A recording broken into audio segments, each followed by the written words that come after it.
Angelicus Spurb. Welcome to episode 96. 100's almost here. Spurb's Herbs. Today we're going to be talking about a really interesting herb. I was fascinated all week while I was prepping this. We're going to be talking about Kratom or I knew I was going to get caught on this. Mitragyna speciosa. Mitragyna speciosa is the species name for that. I, as always, am your presenter, Dr. Greg Sperber. So without further ado, let's get into it. Today's episode is going to be more interesting than many of the herbs we have looked at. We will be looking at probably one of the most controversial herbs today, Kratom, or Mitragyna speciosa. It is supposed to have pain-relieving properties and is banned or almost banned in many developed countries. As always, we will do our deep dive into this herb of the world and look at its traditional uses, its preparation, interactions, and cautions. And as usual, we will be adding something a little different. We're going to discuss opioids and opioid receptors today, and there's a really good reason why we're going to be discussing those, because we're going to be looking at some of the mechanisms of action of our herb today, and it requires a little bit of knowledge about opioids and opioid receptors. It's going to be another fascinating exploration into the exciting and potentially dangerous archeology of herbs. Please don your cool hat, bring your whip, and join us in the herbal jungle. Before we get going, I wanted to let you know we are starting and continuing an amazing special for our courses. If you use them for continuing education, professional development, or just for your own edification, we are offering 50 hours of courses for an unbelievable price. Normally this would cost $750. However, with the special code 50 CEUs, that's 50 CEUS, this is going to be only $325. That's half off, or less than half off, or only $6.50 per hour. Plus, you can get a free signed copy of one of my books, Just Pay for Shipping and Handling. That is a free copy of Integrative Pharmacology, combining modern pharmacology with integrative medicine, which I have right here, or Playing the Game, a step-by-step approach to accepting insurance as an acupuncturist. Either of those for free. All you need to do is pay for shipping and handling. Just go to the webpage www.integrativemedicinecouncil.org. That's Integrative Medicine Council, COUNCIL.org/CEUS1.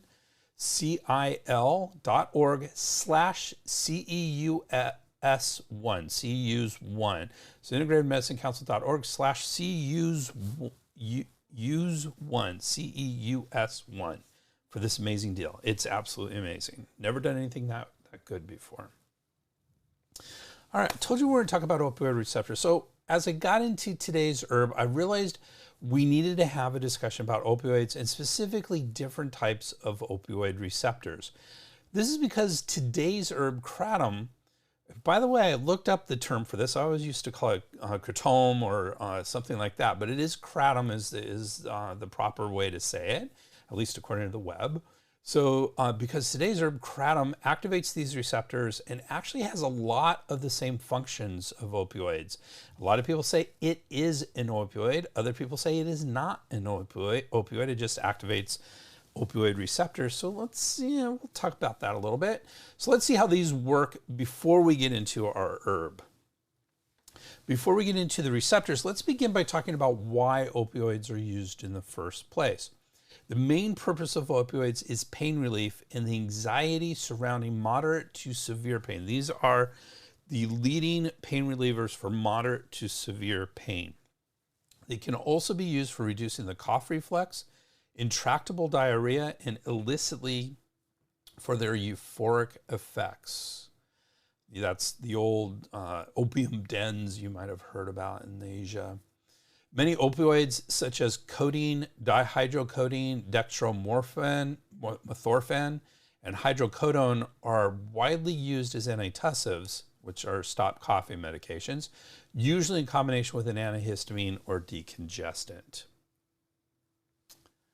There are three major opioid receptors. There's the mu receptor, kappa, and delta receptors.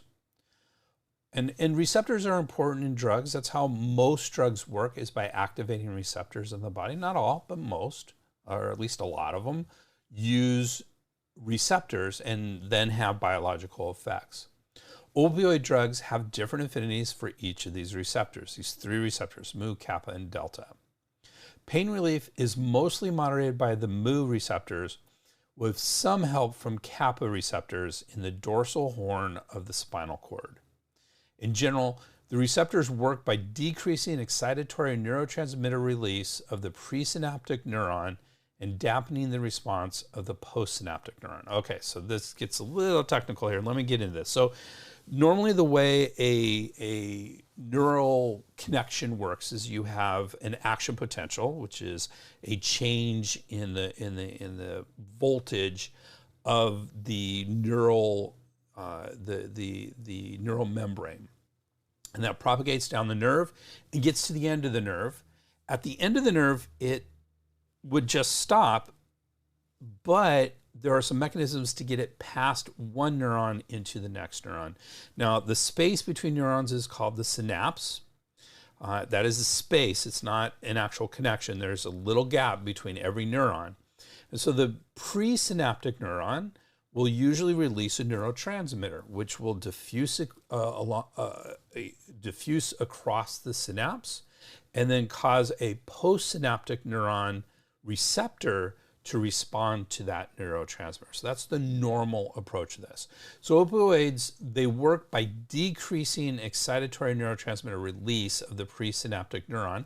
So it makes less of that neurotransmitter release that happens from the presynaptic neuron, and it dampens the response of the postsynaptic neuron. So the postsynaptic receptors don't work as well. Whatever that is a competitive inhibition, whatever, there's lots of different mechanisms, but that's how this works. And so that's how opioids work in general.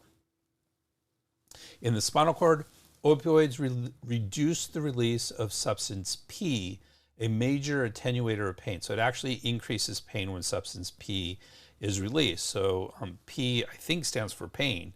And so when you have less substance P, you have less pain, and opioids can reduce that release of substance P.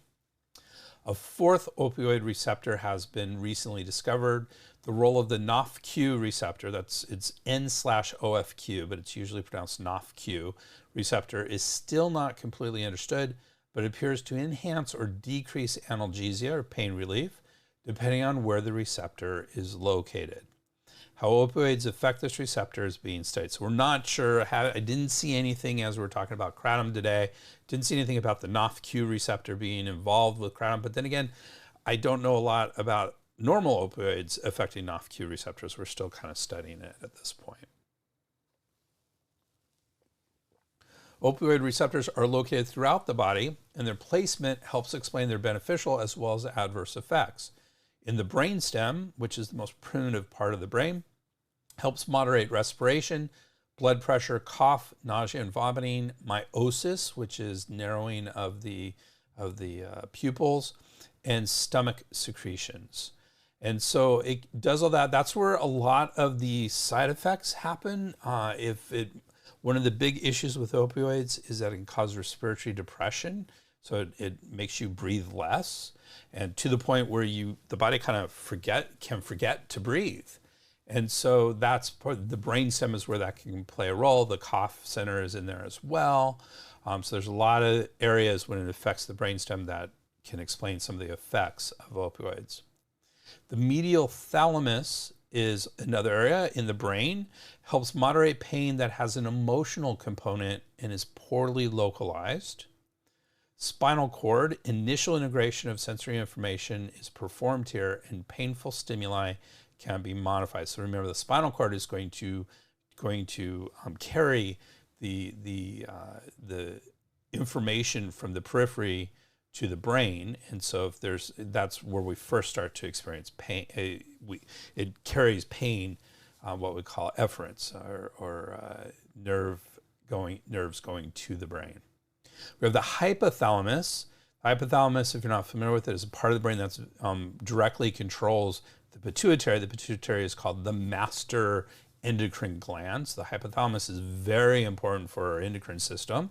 And here neuroendocrine effects are moderated here by opioid receptors in the hypothalamus.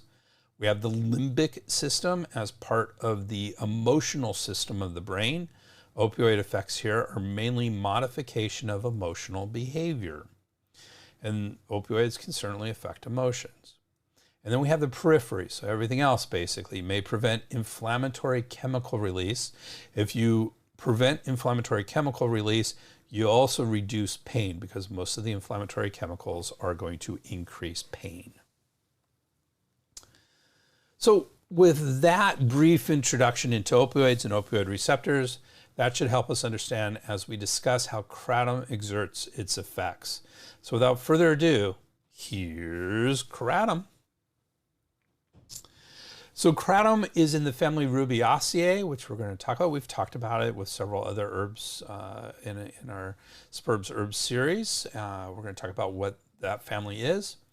The specific species here is Mitragyna speciosa, Korth in parentheses, Havel. Now remember, the Korth and Havel refer to the biologists or botanists who first categorized it. And when it's in parentheses like Korth is here, it was originally categorized by Korth, which is it's Korth period. So that's a shortening of the name. And then it was revised by Havel into the current state. That's what this all means. So Mitragyna speciosa, Korth, Havel. The medicinal part is the leaves. There's lots of other names. A lot of these stem from the South Asian countries where kratom originates. So they are Thang, I don't know exactly the pronunciation, but I'll do my best here. Thang, Kakuam, Tom, Ketum, Biak, kratom with a C, gratum with a G, Ithang, Katan, Kademba, Krathum with an H in the middle, Kratin, rather than M and N at the end, Kratom, Madat, Mangda leaf, Mombog,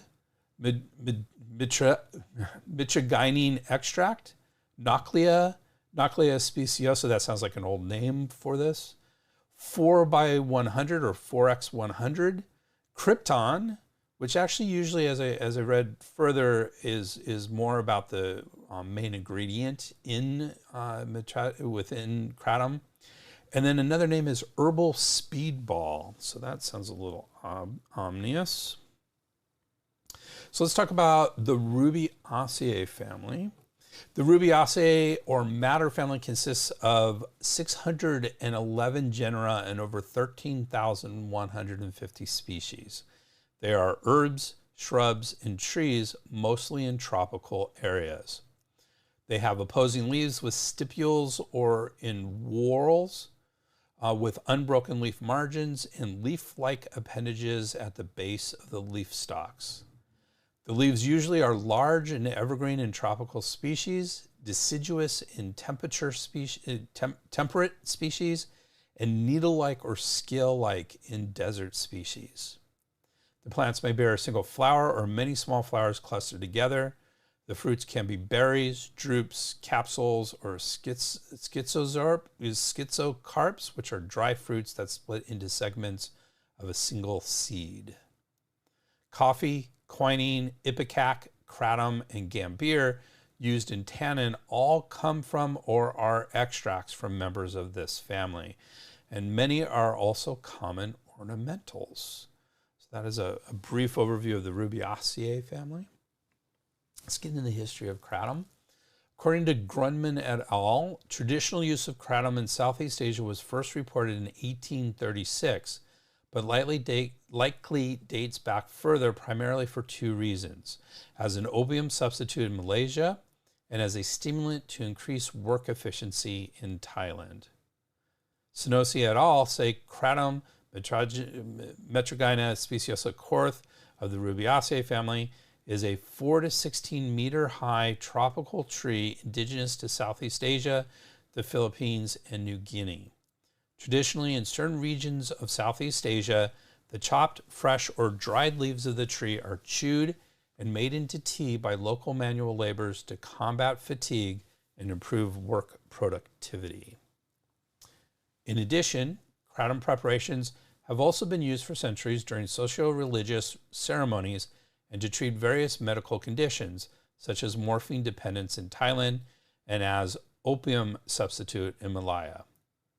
It has been suggested that the genus was given the Mitragyna name by the Dutch botanist Corthels because the leaves and the stigmas of the flowers of the plant resemble the shape of a bishop's mitre. However, considering its variety of uses, it could be speculated that the term derives from the Mithraic cults seen as a source of spiritual transcendence for thousands of years.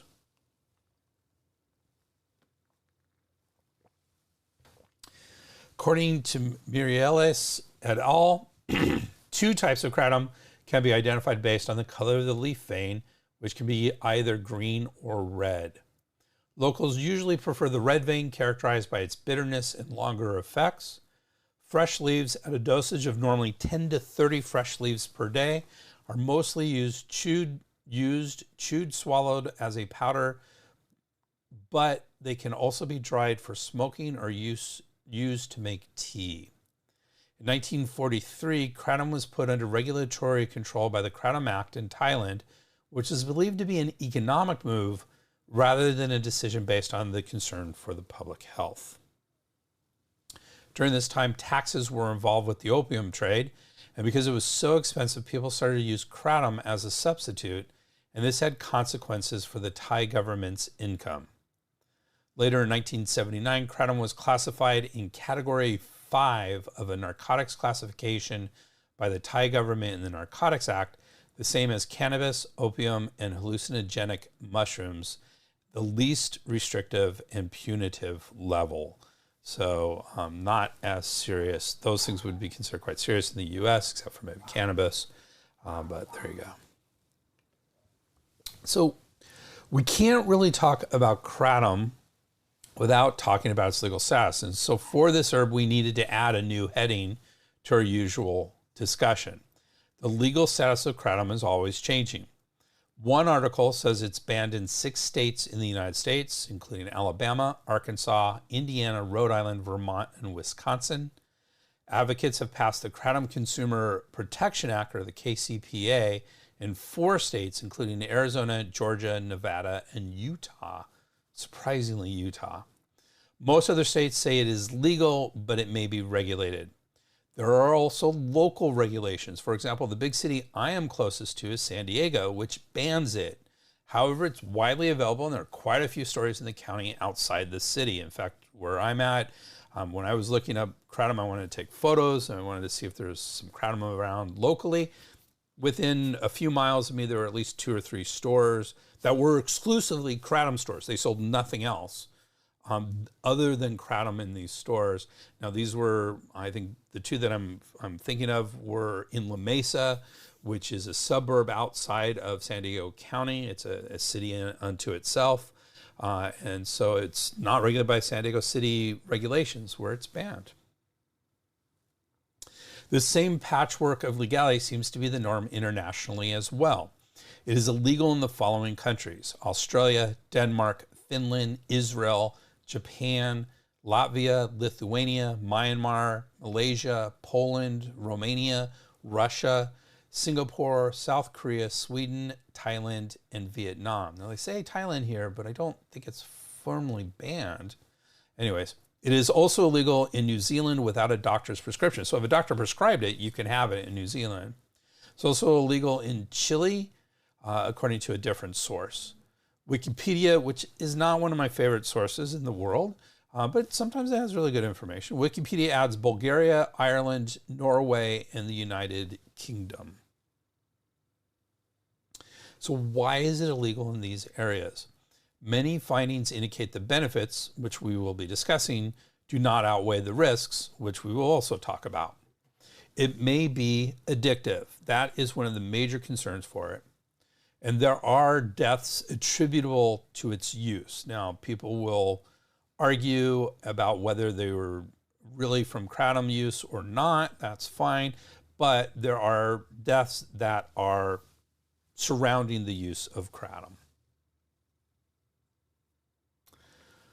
So let's talk about some more information about kratom. According to the FDA, the Food and Drug Administration of the United States, an estimated 1.7 million Americans used kratom in 2021. So that's a lot of use.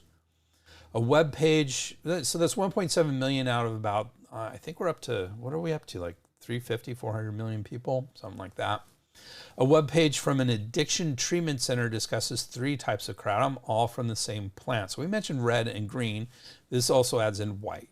So red vein kratom is from the mature leaves, is high in the active alkaloids, potent and fast acting, and used for pain relief, sedation, an increase in energy, and may help with migraines, arthritis, and opioid withdrawal. Now, I think it's interesting, and we'll see this in some of the others, is it sedates and increases energy. That's a weird combination. Those are the opposites. So very interesting.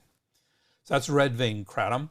Green vein kratom are semi-mature leaves which balances alkaloid content, which both provides energy and calm.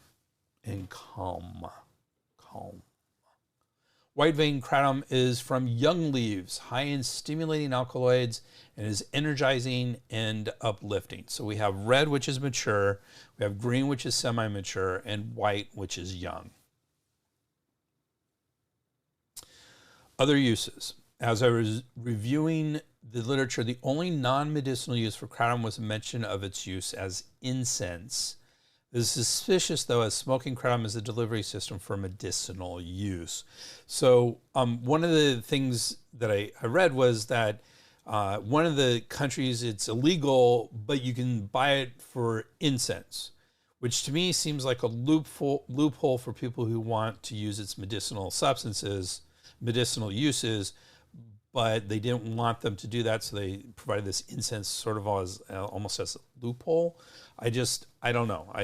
None of them really talk about how sweet smelling or incense smelling is. I don't know what it smells like as incense, but apparently that is one of the uses of it. Traditional uses. So to start off with, none of our usual texts on Western herbs or anything along those lines has an entry on kratom. So we had to go to the internet, and of course I tend to try to stay with scientific and more reliable sources, though there were a few addiction centers pages that had some really good information that I included, but I'm clearly saying they're addiction centers, so you know, because I always say that because the addiction centers can be a little suspect because they have an economic reason for explaining different aspects of kratom versus a more scientific approach. So Grundmann et al., which was a really good overview of kratom. I believe that's the one that was the Arizona Naturopathic Doctors Association put this one out. So the Grundmann and their team says, in Southeast Asia, fresh kratom leaves were chewed to increase work efficiency and relieve fatigue for manual laborers. Fresh and dried leaves were also brewed into teas in Malaysia and Thailand for a range of ailments, including diabetes, diarrhea, fever, pain, and for use as a wound poultice. It was and remains used as a substitute for opium and to reduce opioid withdrawal symptoms both in Asian countries and in the West. There's no scientific information on traditional uses of kratom preparations before the 2000s outside of Asia. Mireilles and their team says kratom was originally used mainly for its medicinal value in treating mild medical problems, namely fever, diarrhea, diabetes, pain as a wound poultice, and to reduce the strain and fatigue of physical labor. However, it became also known and used to suppress opiate withdrawal symptoms given its affordability and availability. In recent years, young consumers started to use kratom tea as a base for a cocktail known as 4x100 or 4x100, consisting of kratom tea, cough syrup, Coca-Cola, and ice cubes. This eventually became a concern since these consumers were using additives such as benzodiazepines, which are anxiolytics or anti-anxiety medications to enhance the effects.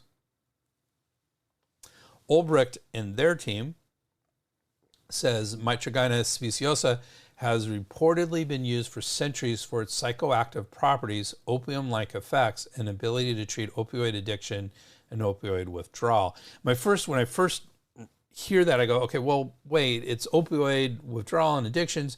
I mean, aren't those more modern? No, remember, opioids have been used for thousands of years. So that's not all that new. Continuing with what they say, in recent years, it has grown in popularity as a rave drug. And then finally, Singh and their team has a terrific section on traditional uses of kratom. Kratom has been used for a wide variety of purposes in Southeast Asia, including for its perceived medical value and anti-fatigue properties.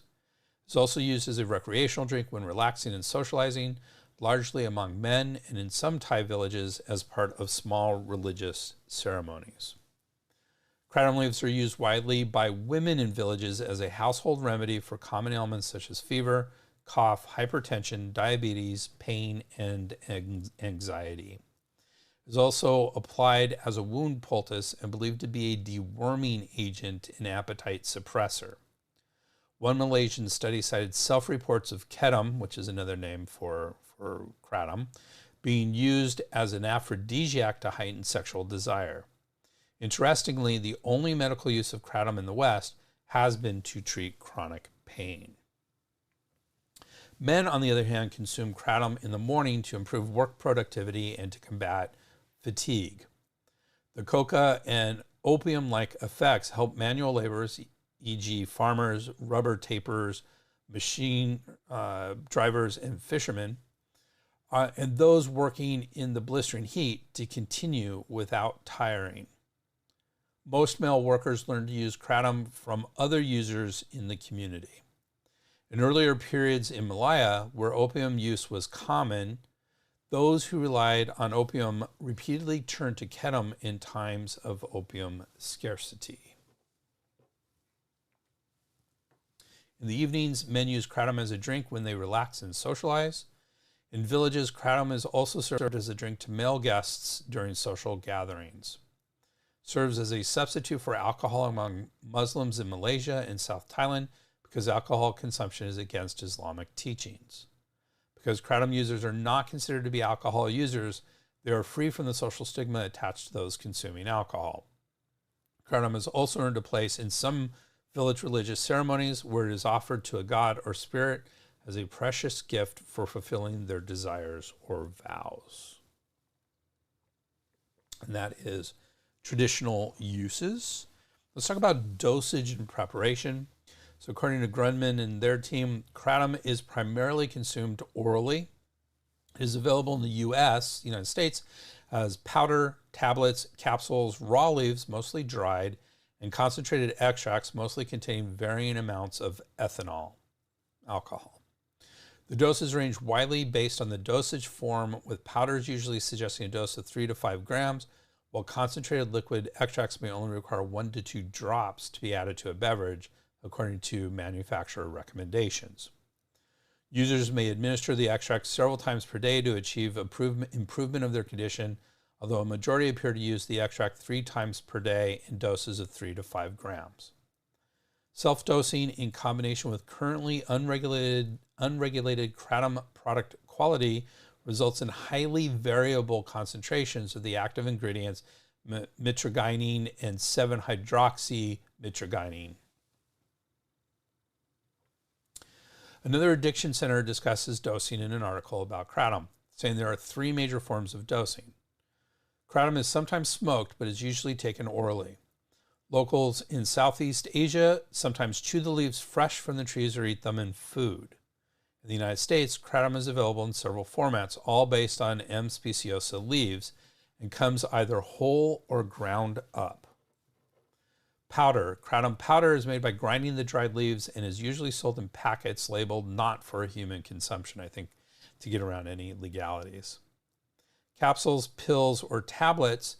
The powder is packaged into kratom capsules or pressed into kratom pills or kratom tablets.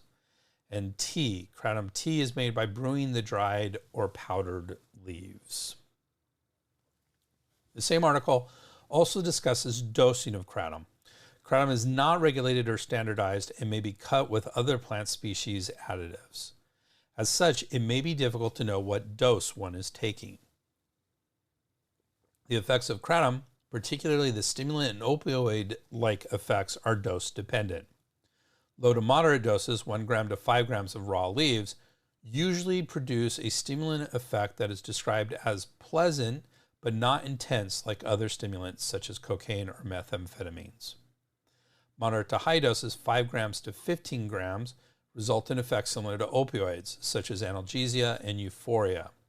The euphoric effects are described as less intense than those of opioids. High doses above 15 grams are toxic and may involve serious side effects and overdose. People usually take between 1 and 3 doses per day.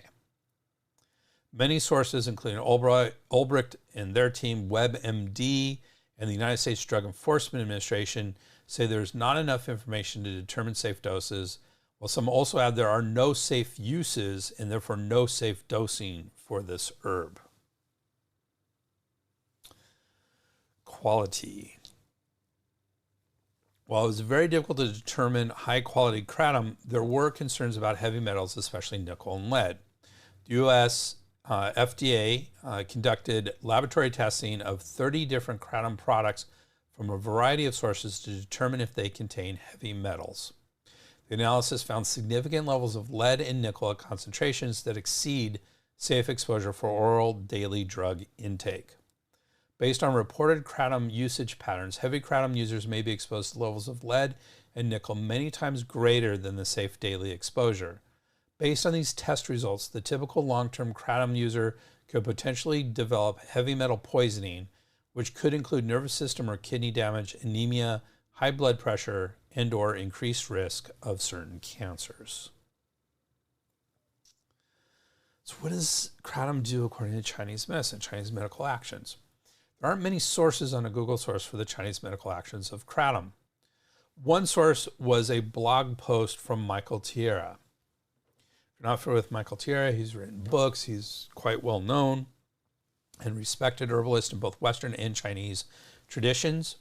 He says kratom is bitter and warm and stimulating in small amounts, cool and sedating in large doses, and enters the liver, lung, heart, and large intestine. Its Chinese properties include relieves pain, calms Shen, astringes lung qi, and astringes the large intestine. As we're about to find out about kratom, or at least the primary constituents, they activate opioid receptors. That is the key. That's why we talked about opioid receptors earlier. Based on this, I think we need to look at one herb in the Chinese Materia Medica as a comparison to kratom, and that herb is Yingsu Ke, or Papaverus pericarpium, or the opium husk. This is the husk around the opium seeds. It has similar functions to opioids, contains the leakage of lung qi for chronic cough, binds up the intestines, and alleviates pain.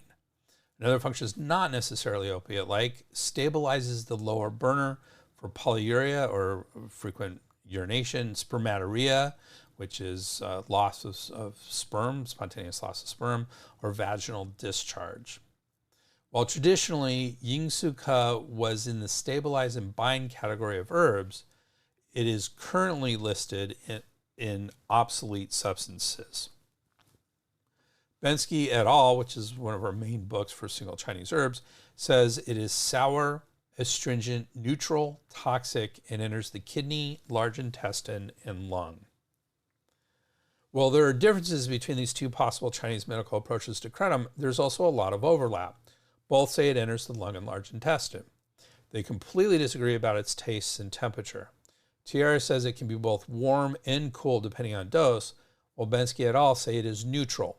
I think they can all be correct and it lands on the neutral temperature. As far as channels are concerned, they agree on lung and large intestine, but no others. I think it should enter the liver, lung, large intestine, heart, and maybe the kidney. As for taste, there's no agreement. There's no agreement. Much of the literature mentions the bitter nature of kratom, and I think that should be one of the tastes. And since both have astringent qualities, it should be sour, as that is the astringent taste. They generally agree on functions, with Tierra saying it calms the shen. Shen meaning spirit, or mind, so which I think it does. And Ying Suka stabilizing the lower burner, which I don't think kratom does. Putting all of that together, my take is kratom is bitter, sour, neutral, and toxic. I think we have to add in the toxic there. Enters the lung, large intestine, liver, and heart, and it alleviates pain, stops coughing. I have in parentheses astringes the lungs, calms the shen, and binds the intestines. Comparisons and combinations. There weren't any direct comparisons or combinations for this herb in our literature searches. This was, in Western herbology, often uses single herbs, but I think more than even most most Western herbs, this is kind of a singular use herb. In other words, when you use this herb, you're not combining it with anything else to amplify effects or to get to the same place. This is a very potent herb on its own, so it's usually used on its own. Contents. Sinosi et al. Says the phytochemicals isolated from various parts of kratom tree include over 40 structurally related alkaloids, of which mitragyna is the most important, with up to 66% purity in the extract of leaves from Thailand and only 12% in kratom leaves from Malaysia. So that's really interesting. So depending on where it grows, means that it can vary from 12% of the extract to 66% of the extract. That's a huge difference. This alkaloid is the one responsible for analgesic activity that has been linked to kratom use, mostly due to its potent opioid agonist property. Although mitragyna can act on the mu, kappa, and delta opioid receptors, as we talked about earlier, it is structurally different from morphine and other components from the opioid family. The reason why it has been suggested is that it might also present with a more broad receptor binding activity. Mitragyna and its analogs in kratom, including speciogynin, 7%, painanthine, 9%, and speciociliatine, 1%, are indole alkaloids possessing a monoterpene iridoid moiety, meaning shape or space. So if all those words sound a little bit interesting to you, I do have a course that I talk about pharmacology, and I've talked about it in Spurbs Herbs as well, where we've talked about monoterpenes and iridoids.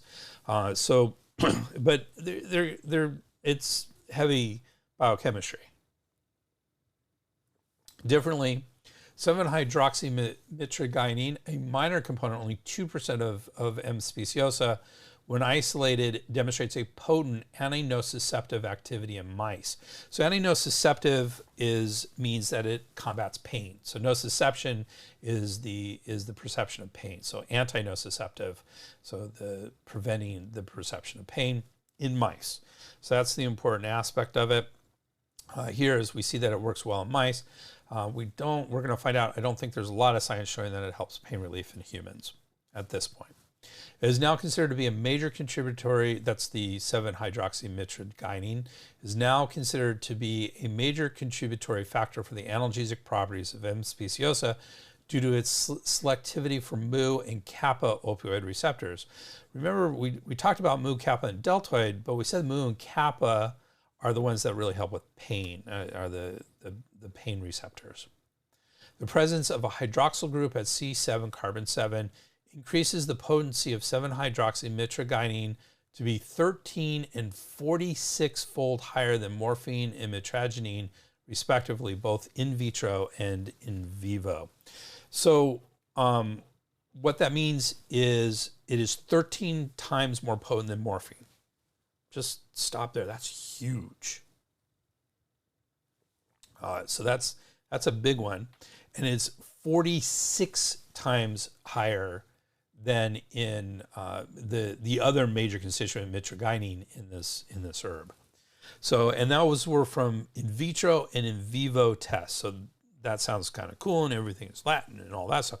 No, in vitro means in glass. That's literally what it means, in glass. That doesn't necessarily mean that that is at all helpful in life. In vivo means in life, and that usually means non-humans.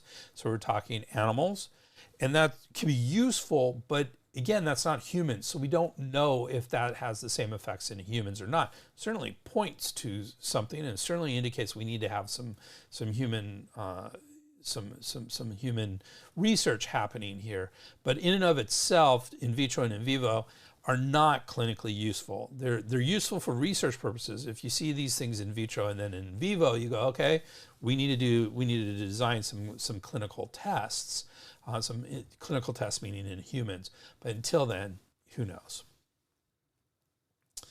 So going back to Senosi et al.'s paper, this might be one of the main pharmacological markers of kratom products' quality and potency. Recent studies further revealed how complex is kratom's pharmacology, involving a kappa opioid and dopamine D1 receptors interaction in its various effects. Serotonergic and adrenergic. So serotonergic means involving serotonin, and adrenergic means involving epinephrine or norepinephrine. So serotonergic and adrenergic pathways have also been involved in the effects of mitragynine, mostly due to its broad affinity to different receptors. Now that may sound interesting on the surface, okay, ooh, interesting, it affects all these different potential receptors. But here's the but, is generally when drugs have many receptors, a lot of the side effects of those drugs are because it affects so many different receptors. Generally in drugs, we prefer a much tighter target of the receptors rather than a whole bunch of different receptors. And here's the thing with kratom, we're looking at whole herb extracts, which means that there may be individual aspects that target individual receptors. If we can kind of parse them out, we might have some very interesting constituents that could be medically useful, but we haven't done that yet. Indeed, the pharmacological mechanisms responsible for stimulant activity are yet to be clearly established. Another confounding factor might be the action of some other isolated compounds, speciociliatine, speciogynine, and penantheine, for example, whose effects were not inhibited by naloxone in animal studies. So that's interesting. Naloxone is an opioid antagonist. It'll actually, that is, one of the drugs that is used to reverse an opioid overdose. And so if it wasn't inhibited by naloxone in animal studies, are they actually affecting the opioid receptor? So, and if they are, then they're using a novel way to do that. So very interesting, more studies. Continuing with the science, Grundman et al. Says kratom preparations may be used for a wide range of self-treatment options by patients. Surveys and case reports describe the use for acute and or chronic pain, mitigation of opioid prescription and other drug dependency withdrawal symptoms, substitution of opioid medication or illicit opioid drugs, harm reduction measures in opioid withdrawal, depressive or anxiety disorders, attention deficit and hyperactivity disorders, ADHD, ADD, bipolar disorder, post-traumatic stress disorder, PTSD, and other conditions. In addition, a person may use kratom recreationally to obtain relaxation, improved mood, increased energy, or an altered state of consciousness, a high, especially if used in combination with other drugs such as alcohol, benzodiazepines, opioids, cocaine, or amphetamines. Mitragyna and their team describes 5 main areas of effects of kratom, including analgesic, anti-inflammatory, antidepressant, antioxidant, and antibacterial. They made that one rather than separate, and gastrointestinal effects. While many of them had some evidence in mice for these effects, none of these had any clinical evidence. This was from Mitragyna. I'm not saying there isn't clinical evidence for it, but Mitragyna did not describe any clinical evidence for any of those things. Ulbricht et al. concludes there is lack of available evidence in support of Mitragyna speciosa for any clinical indication. Now that is one of the, it was an excellent review. Olbrook's review was an excellent review, but it was written in 2013, so it's getting a little bit old. The Mirelis that didn't have any clinical was 2019, so still, that's considered modern, but still 5 years old.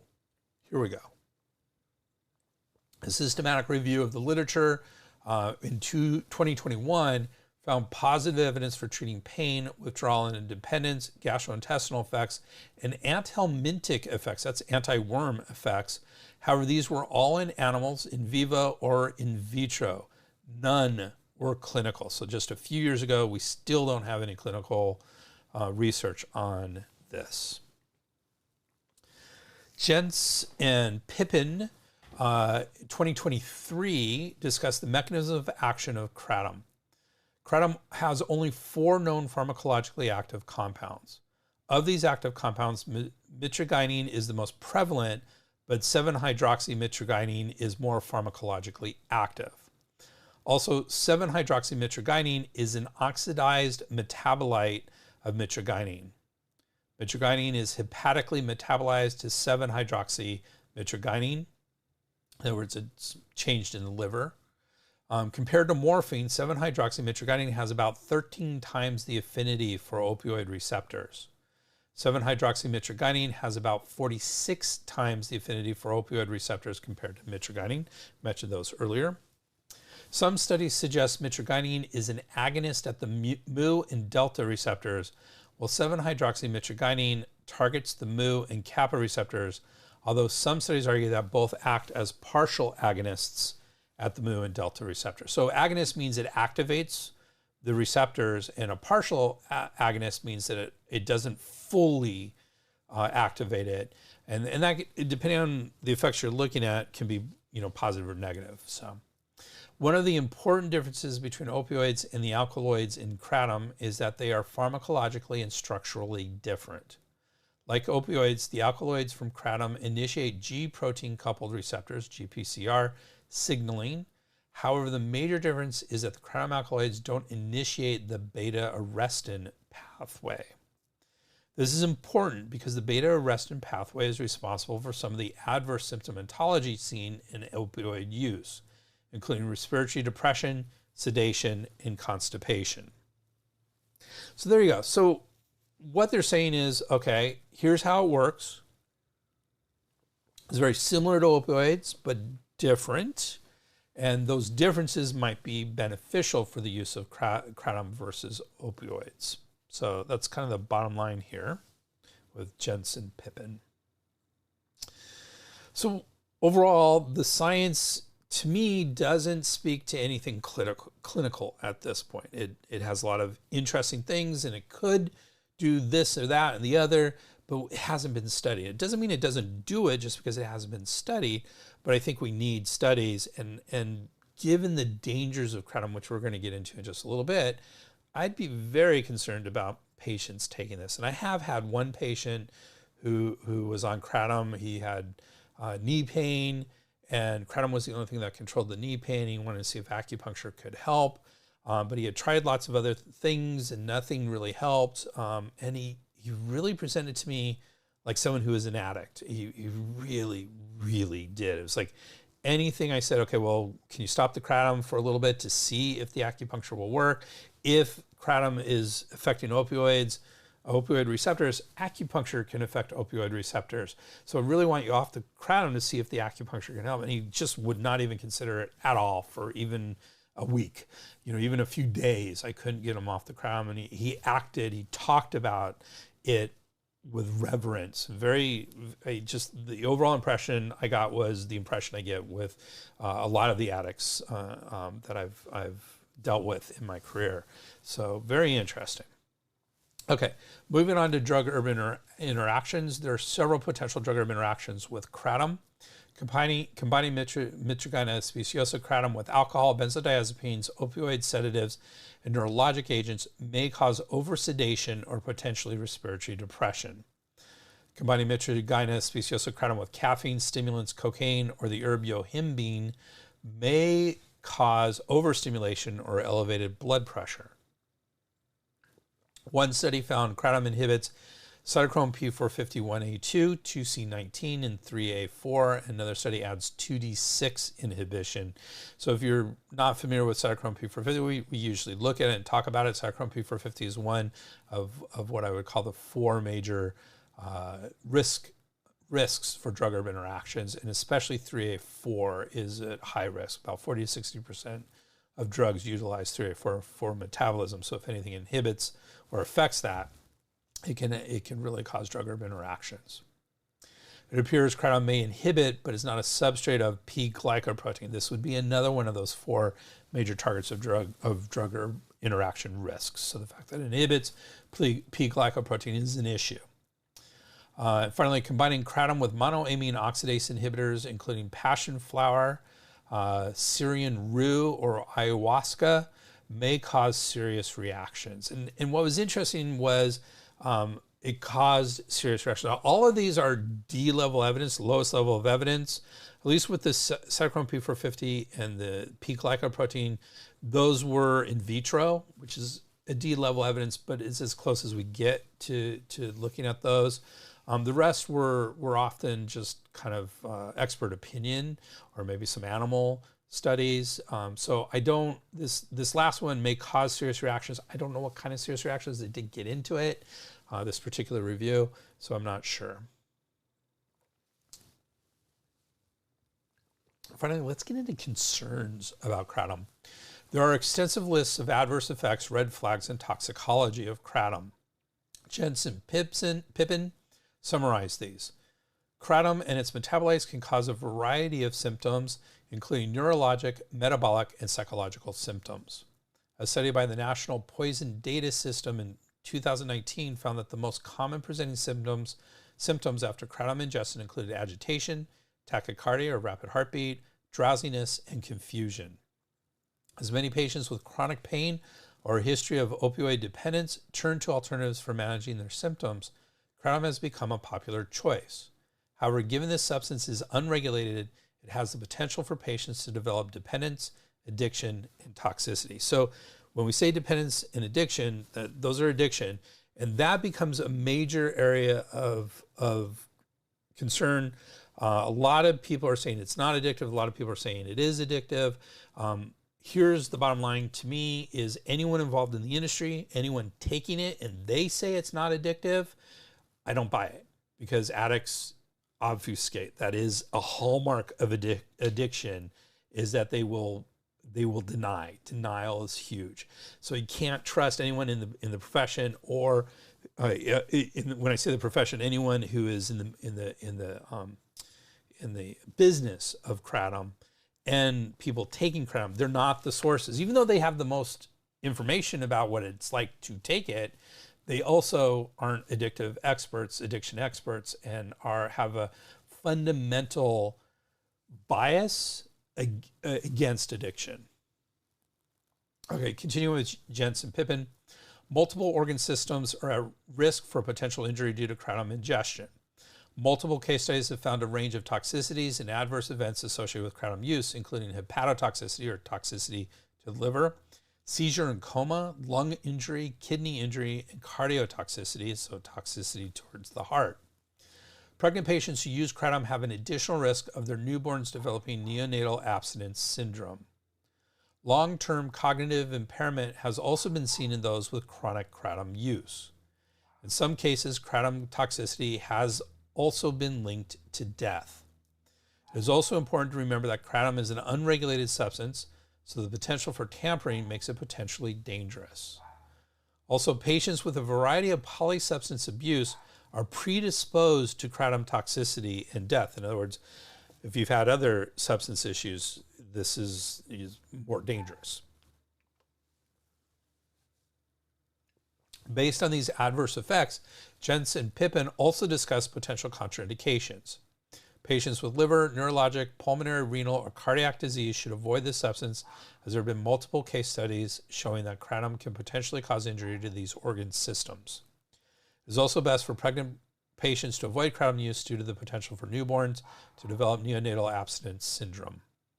The unregulated status of this substance makes it difficult to ascertain the actual concentration of its active metabolites, making kratom ingestion potentially harmful. Patients with a history of polysubstance abuse should also attempt to avoid the substance, as polysubstance abuse is a risk factor linked to kratom-related death. So they just took all those cautions and made them into contraindications.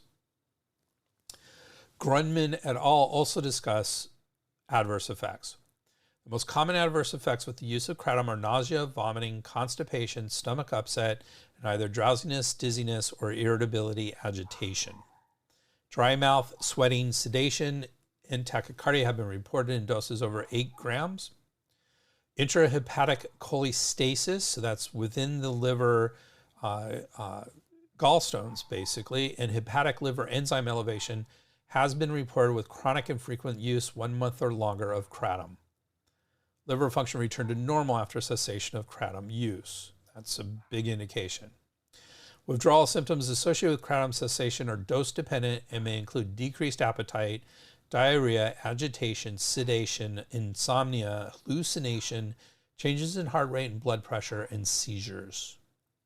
Respiratory depression and hemorrhagic stroke, which were reported in fatalities involving kratom, could not be causally linked to the ingestion since they also involved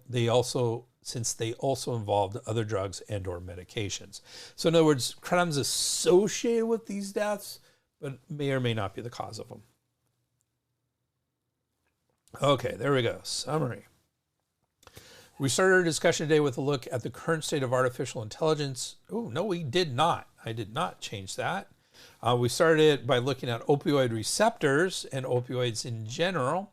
And from there, we talked about kratom and its potential, its similarity to opioids, its fact that it might be very helpful for pain relief, but also the fact that it could be quite, there are quite a number of concerns, which on the overall, do the benefits outweigh the risks? And I think most medical professionals at this point are saying no, they do not. Overall, this was a fascinating, a very different herb for us to look at, and we don't know how helpful if the benefits outweigh the risk until there's more clinical studies, and so we really need to have more clinical studies as well. In our next episode, we will be exploring another interesting Chinese herb, Sangye morifolium or white mulberry leaf. This herb is in the Chinese medical subcategory of cool acrid herbs that release the exterior under the category of release the exterior herbs. It is helpful for certain types of colds and helps the eyes, among other functions, for this relatively commonly used herb. And as usual, we will explore something a little different. Please join us for this intriguing episode. See you in 2 weeks. Thank you very much. If you like this podcast, please do us a favor. Give us a 5-star rating in your favorite podcast app. We really appreciate you even just thinking about it. And don't forget our amazing continuing education deal, over half off and a free book at www.integrativemedicinecouncil.org. That's Integrative Medicine Council, COUNCIL.org/CEUS1, CEUS1. And I haven't talked about it, but we have that 50-hour deal that we talked about. We also have a 25-hour deal, so check it out. You can always get in touch with me at Dr. Greg at SperbsHerbs.com. That's SPERBSHERBS.com, or at our website, www.SperbsHerbs.com. And as usual, today we have a big bibliography. Thank you very much. Sperbs Herbs. The proceeding was presented by Dr. Greg Sperber. We would like to thank Janelle for all her support and everybody else who contributed to this program. Timothy Dobbins, Rogers, Campbell,